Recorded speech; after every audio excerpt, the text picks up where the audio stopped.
Assalamualaikum warahmatullahi wabarakatuh. Bapak Ibu para jamaah rahimakumullah, syukur alhamdulillah pada pagi ini kita bisa melanjutkan kajian kita fikih kontemporer yang membahas persoalan-persoalan muamalah yang kita alami sehari-hari. Mudah-mudahan disertai hidayah dan ridhonya Allah dan kita semua dapat ilmu yang manfaat dan barokah. Ala hadhihi niyyah wa likulli niyyatin sholihah wa lihajatina wa hajatikum lana wa lahumul fatihah. A'udzu billahi minasyaitonir rajim. Bismillahirrahmanirrahim. Alhamdulillahirabbil alamin. Arrahmanir rahim. Maliki yaumiddin. Iyyaka na'budu wa iyyaka nasta'in. Ihdinas siratal mustaqim. Shiratal ladzina an'amta 'alaihim ghairil maghdubi 'alaihim waladdallin. Bapak Ibu, ini ada pertanyaan dari jamaah yang terkait dengan hukum simpan pinjam koperasi, khususnya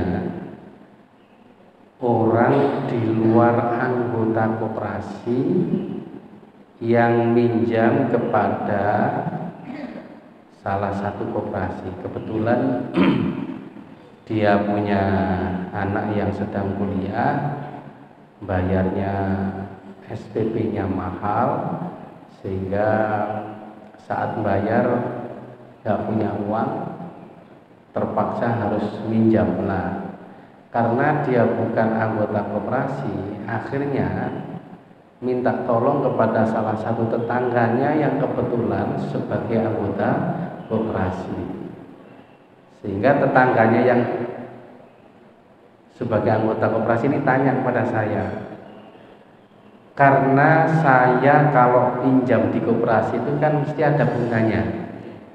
Bolehkah saya sebagai tetangga tadi yang meminjamkan uang dari koperasi juga membungakan kepada peminjam ini?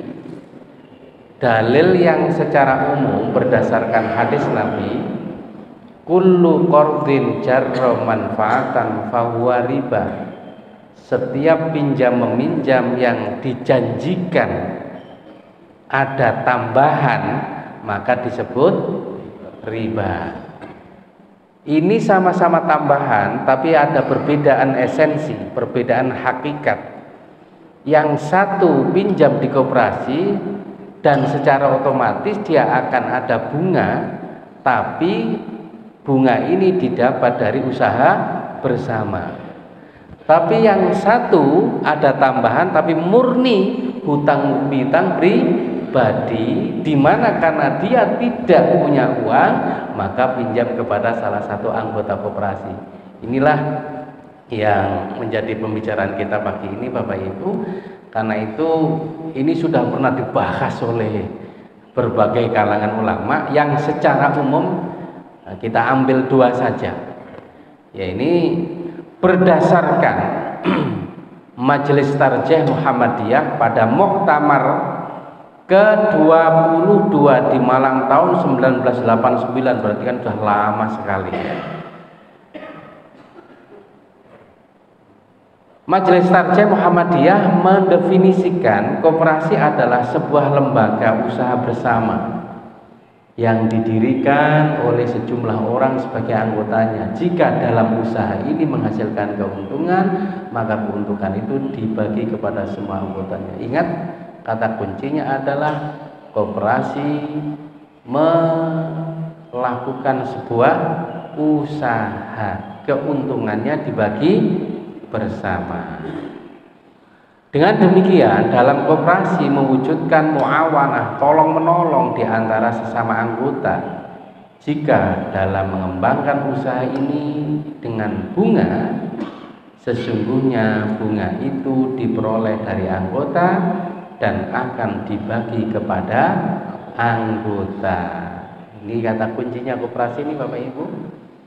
Jadi kalau di UIN Sunan Ampel itu ada koperasi Al-Kautsar, itu punya toko atau minimarket lah gitu ya. Jadi dosen, karyawan, semuanya yang ingin membeli kebutuhan pokok ya di koperasi itu nanti hasilnya akan dibagi kepada seluruh anggota termasuk saya.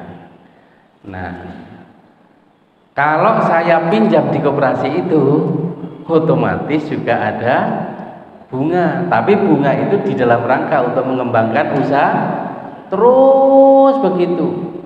Ternyata suatu ketika pembagian hasil usaha itu tidak sama Bapak Ibu. Saya dapat sekian, teman saya kok dapat banyak. Ternyata mengapa dia dapat banyak? Karena semakin banyak hutangnya, semakin banyak tabungan yang diberikan koperasi berupa bunga. Karena itu nek kepengin oleh akeh dalam setiap pembagian hasil usaha kudu sering-sering.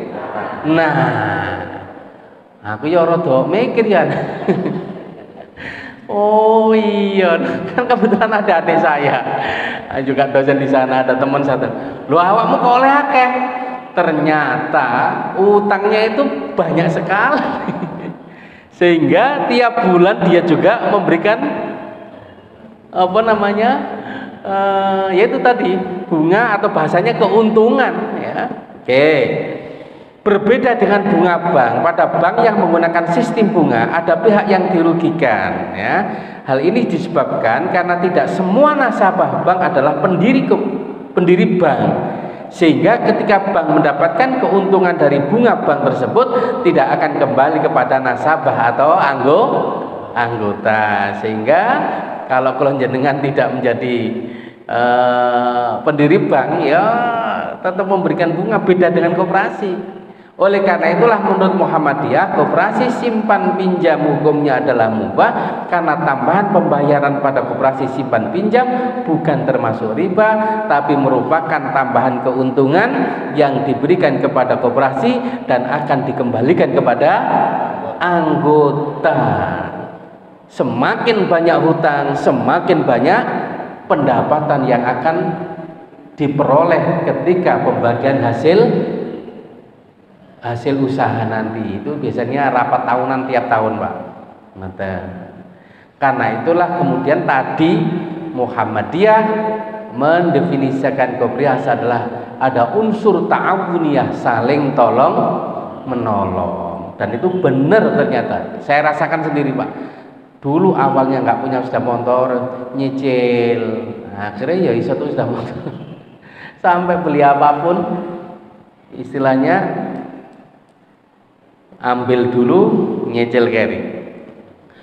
Nah, ini mengenai pertanyaan tadi sudah saya sampaikan ya, nggak usah diulangi.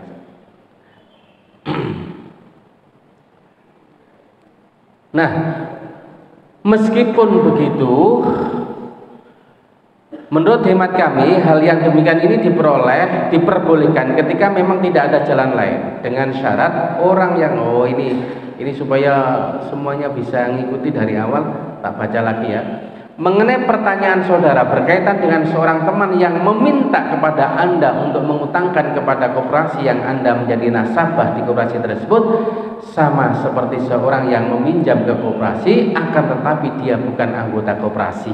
Nah itu ya.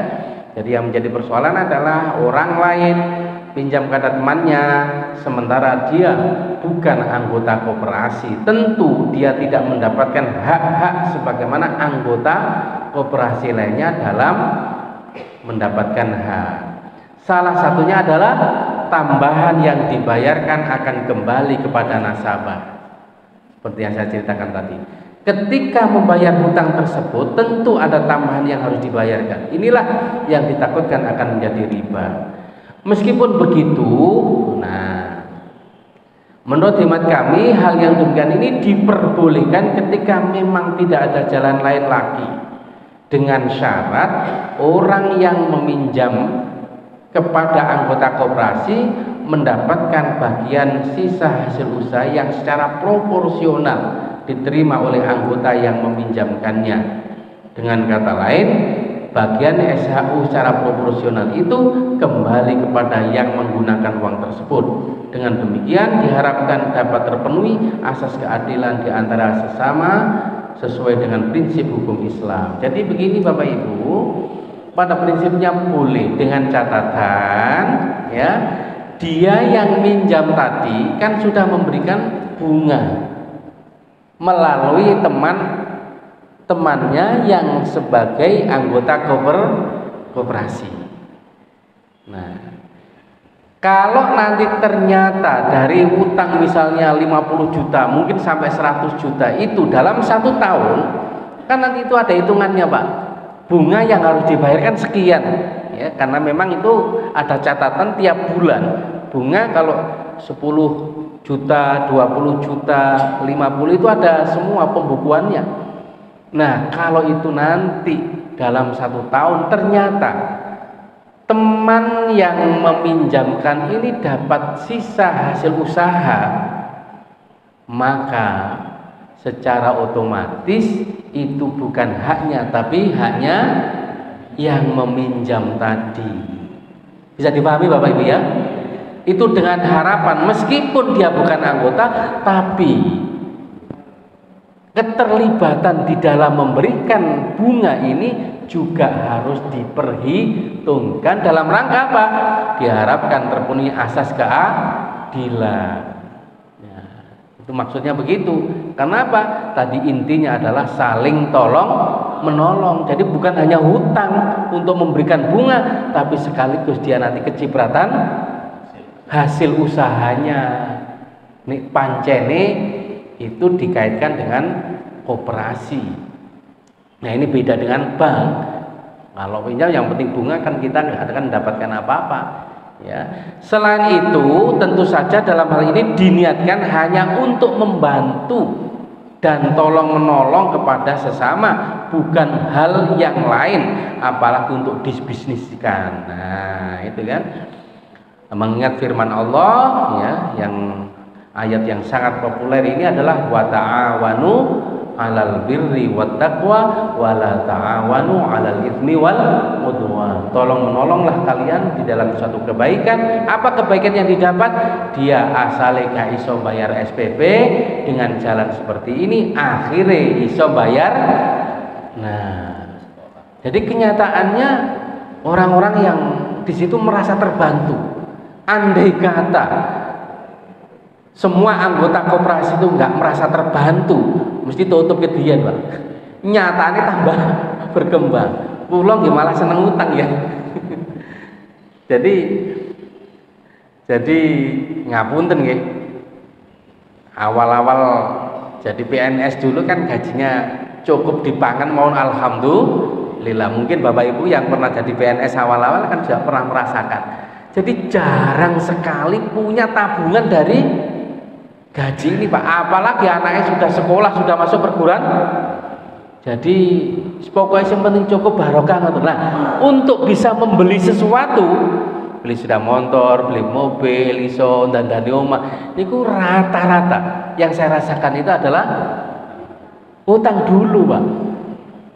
Sampai haji pun itu adalah, nah itu karena itulah. Jadi hampir semua merasakan dari usaha melalui koperasi tadi. Karena itu kemudian karena ini dirasakan manfaatnya, sehingga sampai di Indonesia itu ada Menteri Ini kisah nita saya enten apa mboten nggih? Menteri Koperasi. Ya. Jadi sampai ada namanya Menteri Koperasi. Itu karena memang dirasakan manfaatnya. Gitu. Jika ada orang yang menggunakan tidak mau menerima bagian sisa hasil usaha itu karena merasa telah ditolong sehingga SHU diberikan kepada orang yang menolongnya atau mengutanginya, maka sesungguhnya yang terbaik di antara kalian adalah orang yang paling baik menunaikan janjinya. Ini satu hadis. Jadi misalnya Bapak Ibu setelah dikasih tahu sakjane awakmu oleh sisa hasil usaha melalui saya itu sekian, dilalah dikasih tahu seperti itu kok wis nggak usah karena saya pinjamnya melalui sampean, maka sampean yang menerima hasil usaha itu silahkan diambil. Itu berarti alhamdulillah. Tapi kira-kira enten apa mboten nggih? Dikai duwe gak gelem. Ya, Itu caranya begitu, Pak. Jangan langsung diambil. Sebab kalau diambil berarti nanti dia dirugikan. Itu yang disebutkan tidak memenuhi asas keadilan tadi. Jika hal yang terjadi demikian, tentu hal ini mengutangkan uang koperasi untuk orang lain diperbolehkan, namun tetap perlu memperhatikan saran yang terdapat dalam majelis tarjah tersebut, yaitu hendaknya koperasi simpan pinjam tidak memberikan pinjaman kepada selain anggota atas nama anggota. Jadi yang disarankan oleh majelis tarjah supaya nanti tidak mungkin repot dalam pembukuan, repot dalam transaksi, tidak menghutangkan selain dari anggota. Karena pada prinsipnya wujud koperasi itu adalah dalam rangka modal dari anggota, kemudian dilakukan usaha, kemudian simpan pinjam, semua hasilnya akan dibagikan untuk mensejahterakan dan menolong sesama anggota. Nah, itu Bapak Ibu. Cuma ini jadi terkait dengan dasar dan logika yang disampaikan oleh majelis tarjah, simpan pinjam kepada anggota koperasi walaupun berbunga, hasilnya dibagi bersama, semakin banyak hutang semakin banyak perolehannya, itu menurut Muhammadiyah boleh, karena mereka menganggap itu adalah unsur tolong menolong dan manfaatnya sudah dirasakan. Nah, sekarang Makbasul Masail Diniyah Musyawarah Nasional Munas Alim Ulama Nahdlatul Ulama. Jadi masing-masing karena punya kiai, punya ulama. Tadi tahun berapa Pak I? Ini tahun 87, 89 tadi ya, selisih 2 tahun. Setelah itu Muhammadiyah, sebelumnya NU 15 November. Uang administrasi. Nah, bahasanya kan istilahnya uang administrasi atau apa, uang bunga yang dipungut oleh koperasi simpan pinjam atau disebut KOSIPA tadi dari setiap anggota KOSIPA yang meminjam uang hanyalah merupakan istilah lain dari bunga. Nah, intinya, wis gak usah dibaca semuanya Pak. Intinya, uang bunga yang diambil dari koperasi tadi tidaklah dianggap merupakan tolong menolong, asal yang penting itu adalah istilah lain dari bunga.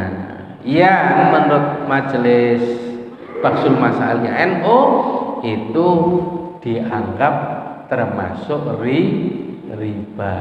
Lah, walaupun saya ini orang NU, tapi karena dasarnya begitu dan menurut saya yang saya rasakan manfaatnya itu lebih baik sebagai anggota koperasi, maka saya ikut Muhammadiyah ini. Nah, saiki lho Pak, kalau UIN Sunan Ampel kan hampir mayoritas NU, Muhammadiyah ngeten ulamanya, ya wong pinter-pinter. Tapi koperasi anggotanya juga seluruh, mulai dari rektor sampai dekan sampai semua dosen dan karyawan. Ya, karena itu saya ikut Muhammadiyah aja lah. Sebab setelah terang saya rasakan sampai sekarang Bapak Ibu yang kami hormati, saya bisa beli macam-macam itu juga dari koperasi itu. Nah, karena bunganya rotok dukur, walaupun nanti pada akhirnya oleh, tapi di akhir ya iku nek iso ya gak pinjem lah ngoten. Nah, sementara itu Bapak Ibu kajian kita pagi ini jadi ada diskusi seperti yang kita lakukan setiap Sabtu. Monggo kami persilahkan kalau ada pertanyaan, mungkin persoalan lain nggak apa-apa Bapak Ibu.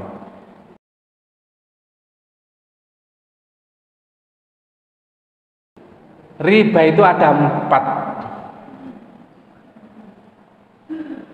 Yang disebut riba qardi itu terjadi pada pinjam meminjam yang setiap kali kula jenengan pinjam seperti di bank atau di rentenir itu kan mesti ada bunga.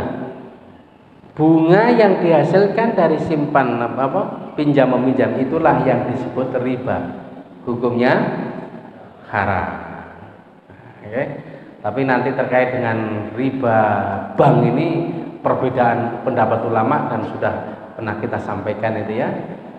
Umumnya membagi 3, ada yang mengatakan haram, ada yang mengatakan halal dan boleh untuk khusus bank loh ya. Dan yang ketiga adalah syubhat, tidak jelas haram, tidak jelas halal. Nah, yang kedua, apa yang disebut riba fadl.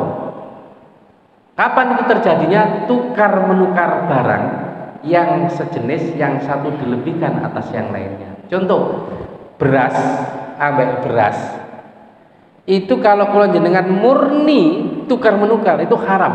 Misalnya beras 1 kilo kemudian ditukar dengan beras 1 kilo, ya, itu harus sama persis. Kalau yang salah satunya dilebihi menjadi 1 kilo 2 on, maka 2 on ini masuk riba fadl. Ada kelebihan yang diberikan kepada orang lain kalau sejenis. Nah, Bapak Ibu, nah kalau sekarang misalnya kula jenengan sebagai pedagang beras, kan ada beras yang jenisnya beda ya. Ono sing enak, ono sing, kalau itu harus sama, apa jenengan purun sebagai pedagang? Kan mesti rugi. Nah, caranya gimana? Supaya tidak rugi dan ada saling pengertian dan pemahaman, maka dihargai dulu. Beras 1 kilo sing gak patek enak ini harganya berapa? 5.000. Berasku sing enak yang punel harganya 7.000. Kalau sampai kepingin dapat beras yang lebih enak, maka harus menambah berapa? Nah, kalau sudah bingung jelas, maka ini bukan riba tapi halal. Karena apa? Karena sudah dihargai kepastiannya terlebih dahulu. Yang tidak boleh begini. Nah, ini kasusnya uang dengan uang, emas dengan emas, perak dengan perak. Contoh nih, kalau jenengan hari raya pinggir Rembang itu kan ada tukar menukar barang yang berupa uang receh dengan uang wungkul. Uang 100.000 panjenengan tukarkan uang receh 2.000-an, 5.000-an, 10.000, apakah mendapatkan 100.000 sama? Halo? Pasti dikurangi. Umumnya 100.000 itu dikurangi pinten, Bu? 10.000. Nah, pertanyaannya, uang receh didukono pentol dengan uang 100.000 didukono pentol, itu oleh podo napa dikurangi? Oh, mergo dhuwitmu akeh recehan tak kei loro misalnya. Dapatnya sama napa beda? Berarti hakikatnya uang receh dan uang wungkul adalah nilainya tidak berubah dengan adanya recehan yang banyak ini. Karena itu meskipun dikurangi murni itu adalah haram hukumnya. Bapak Ibu, bagaimana caranya kalau jenengan supaya tidak haram? Nah, ini yang harus tahu Bapak Ibu. Ingat, hukum Islam itu tidaklah saklek seperti itu. Konsepnya riba itu seperti itu memang. Supaya kalau jenengan tidak terjerumus dengan riba, maka perlu ngaji dan perlu dapat ilmunya. Bagaimana supaya sebagai seorang yang tukar menukar, baik yang wungkul dengan yang receh ini tidak terjerumus pada riba, maka salah satu yang harus dilakukan adalah bahwa dia sebagai seorang pencari uang receh niki goleke gampang napa angel? Kan nggak mudah, harus antri berjam-jam di bank BI, gini apa mboten Pak? Ngadeg mulai esok nganti awan itu pun nggak dapat sesuai dengan keinginan, harus dijatah waktu riyo niku. Besok antri lagi, niku perlu tenaga napa mboten? Nah, nek ngono berarti nyambut, karena itu disebut jasa penukaran uang.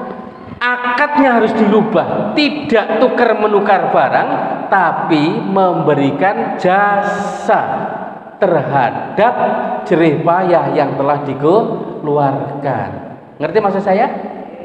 Per 100.000 jatah jasanya dijual menjadi 10, niku nyambut bagi wong sing duwe duit 100.000 gak kangelan dicengklong 10.000. Nek gelem ya tuker, nek gak gelem aja Wah, itu nyambut karena itu niatnya adalah memberikan upah atau jasa atas jerih payah mergo antri oleh duit ning bank niku nggih mboten sama dengan nyambut gawe yang lainnya.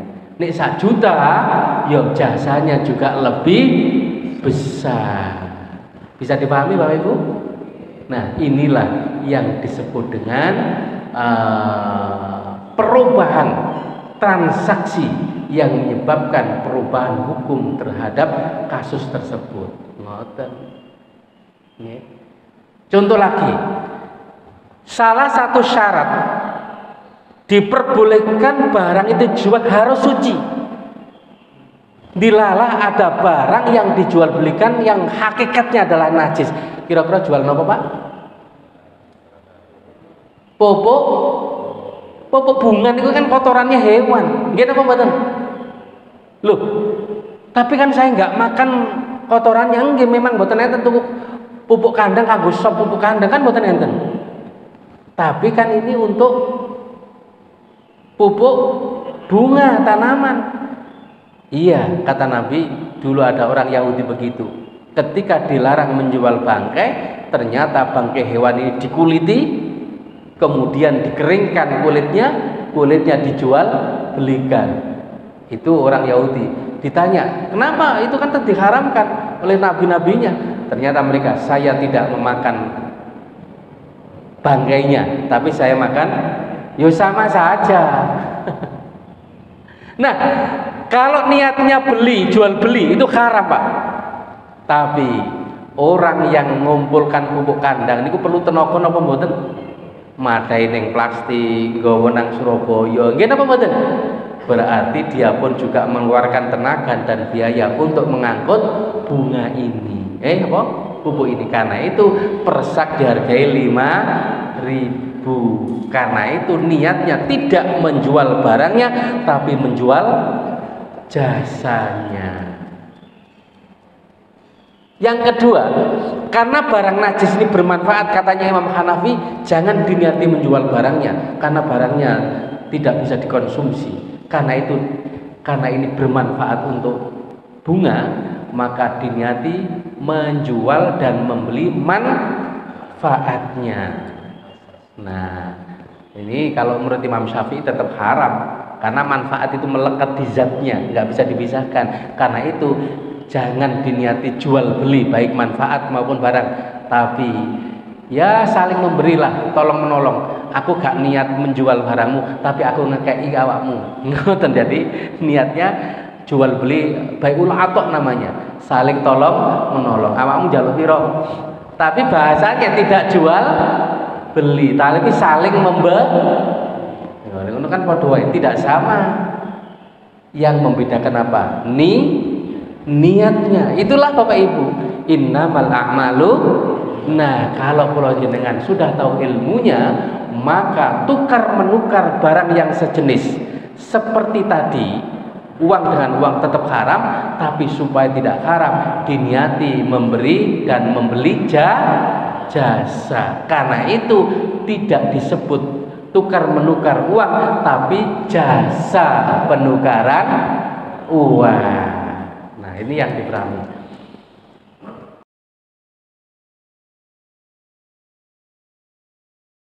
Itu di dalam fikih namanya khiwalah. Jadi khiwalah itu adalah memindahkan tanggung jawab hutang kepada orang lain. Kebetulan ini adalah salah seorang yang menjadi anggota sebuah kelompok yang bahasanya itu disebut tanggung renteng. Satu orang yang pinjam karena melarikan diri akhirnya menjadi tanggung jawab bersama. Bapak Ibu, utang piutang tetap menjadi kewajiban bagi orang yang hutang. Ingat, pernah saya sampaikan, kula jenengan jangan sampai meninggal dunia meninggalkan hutang. Kenapa? Rasulullah Shallallahu Alaihi Wasallam tidak mau mensolati jenazah yang punya hutang, sehingga di dalam satu riwayat ada seorang sahabat yang meninggal. Kemudian Rasulullah tanya, adakah yang tahu kalau seorang mayit ini punya hutang, dilalah sahabat ini tanya, iya ya Rasulullah, dia punya hutang saya tapi belum nyaur sampai sekarang. Rasulullah lajeng tanggap, adakah di antara kalian yang mau menanggung hutangnya? Dilalah meneng kabeh. Akhirnya Rasulullah mundur, silakan anda sholati. Jadi tetap memerintahkan sahabat sholat, tapi Rasulullah tidak mau sholat. Bahasanya ngeten, mungkin percuma tak sholati, tak dongakno Gusti Allah, toh dosanya nggak akan diampuni oleh Allah sebelum hutangnya. Dilalah ketika itu ada sahabat yang ngacung, iya ya Rasulullah, saya yang bertanggung jawab untuk nyaur utang. Wah, akhirnya Rasulullah, baik kalau begitu saya mensolati, sahabat-sahabat ikut nyolati. Tapi begitu ketemu sahabat itu langsung ditanya, utangnya wis kok lunasi. Selalu begitu Bapak Ibu yang kami hormati. Ya, jadi kalau grup tadi yang bahasanya panjenengan disebut tanggung renteng itu ikhlas, ya, ikhlas, maka semua dapat pahalanya menolong orang yang kesusahan. Tapi kalau ada salah satu anggota tidak ikhlas, maka dia tetap apa? Punya kewajiban, dan itu nanti di akhirat akan tetap ditagih. Nah, yang menjadi persoalan sering adalah misalnya kula jenengan pernah tidak nyaur karena memang kepepet, dilalah pas iso nyaur wonge digoleki gak ono, terus pundi bisa? Kita kehilangan kontak, alamatnya juga nggak ada. Dilalah wis ono tapi krungu meninggal dunia, ahli warisnya nggak ada. Gimana caranya? Pasti nanti akan menjadi tanggung jawab di akhirat. Karena itu di dalam kitab Minhajul Abidin, kalau kita punya hutang kepada orang, goleki gak ono wis usaha maksimal, ahli warisnya dilalah ya juga nggak ada, maka kita bersedekah sebanyak hutang yang kita pinjam diniatkan untuk nyaur utang. Jadi diniatkan untuk sedekah kepada sana. Akhirnya yang mendapat pahala sedekah adalah orang yang pernah kita hutangi. Begitu ketemu di sana, aku matur suwun, arep disiksa gak sida mergo utangku kok lunasi, kok sedekahno nanggone. Nah, ngoten niku ijtihadnya Imam Ghazali.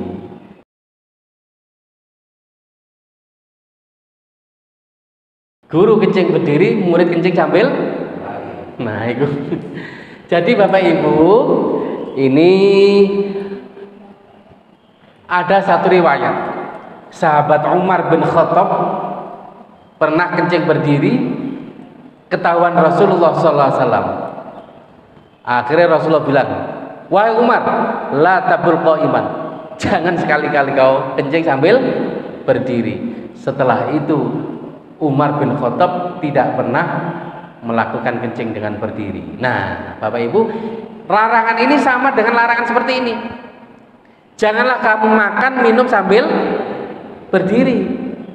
Tapi kenyataannya kula jenengan nek prasmanan manten lungguh napa mboten? Wong gak ono lungguhe pancene, Pak. Masa ndodok. Wong mantene wake gedunge sak monten kali kan sempit. Nah, Bapak Ibu, larangan seperti ini kemudian ulama mengklasifikasikan tingkatan hukum. Larangan yang tingkat tertinggi hukumnya apa? Haram. Tingkatan yang kedua namanya apa? Makruh. Kemudian mubah, sunnah, wajib. Ya. Oleh karena itulah kalau ada larangan kencing berdiri, sementara kula jenengan ya kadang-kadang di masjid itu kan menyediakan sekarang itu kencing berdiri, ya, bukan hanya di mal-mal. Maka kalau memang satu kondisi kadang-kadang kan memang di perkotaan masjidnya sempit, jamaah banyak, sehingga kalau dipakai jeding-jeding nggak ada tanahnya, rata-rata kemudian dipakai kencing. Karena itu dalam konteks seperti ini hukumnya makruh. Makruh niku napa? Nek ditinggalkan mendapatkan pahala, nek dilakoni yoga dosa. Dengan kata lain, lebih baik tidak berdiri. Ngoten. Umpama tepek iso ngadeg mergo wis kebelet gelek liyane ndodok dilalak gak metu-metu mergo ngengek selak loro gak apa-apa, kencing berdiri dalam rangka yang penting tidak sampai menimbulkan sakit. Dalam konteks ini hukumnya makruh ya, ngoten nggih. Sama dengan kita karena mau makan golek nggon gak ono isone ya mbek ngadeg, maka makan seperti ini tidak dosa tapi hukumnya makruh. Ini oleh lungguh alhamdulillah dapat pahala, tapi ini gak oleh lungguh gak apa-apa, gak dosa. Ya sampai seperti larangan merokok barang ngoten niku, Pak. Toh kenyataan ini kata kiai sing ngerokok kan ngoten nggih. Karena dihukumi makruh. Makruh iki gak dosa, tapi nek gak ngerokok lebih baik ngoten. Nggih. Sementara ngoten Bu nggih. Oke, Bapak Ibu, beginilah kajian kita pada pagi ini. Kita lanjutkan akan datang, mudah-mudahan manfaat dan barokah. Al-Fatihah. Bismillahirrahmanirrahim. Iyyaka na'budu wa iyyaka nasta'in ihdinas siratal mustaqim siratal ladzina an'amta 'alaihim ghairil maghdubi 'alaihim waladdallin. Allahumma shalli 'ala sayyidina Muhammad wa 'ala alamin. Allahumma inna nas'aluka khairal hadhil qaryah wa khairal ma fiha wa khairal ahliha wa na'udzubika min syarri hadhil qaryah wa syarri ma fiha wa syarri ahliha wa'adna Allahumma arzuqna min wabaha Allahumma arzuqna jannaha wa'idna min wabaha birahmatika ya arhamar rahimin. Rabbana atina fid dunya hasanah wa fil akhirati hasanah wa qina adzabannar wa adkhilna jannata ma'al abrar ya aziz ya ghaffar ya rabbal alamin. Wa sallallahu ala sayyidina Muhammad walhamdulillahi rabbil alamin. Terima kasih atas perhatiannya, mohon maaf atas segala kekurangan.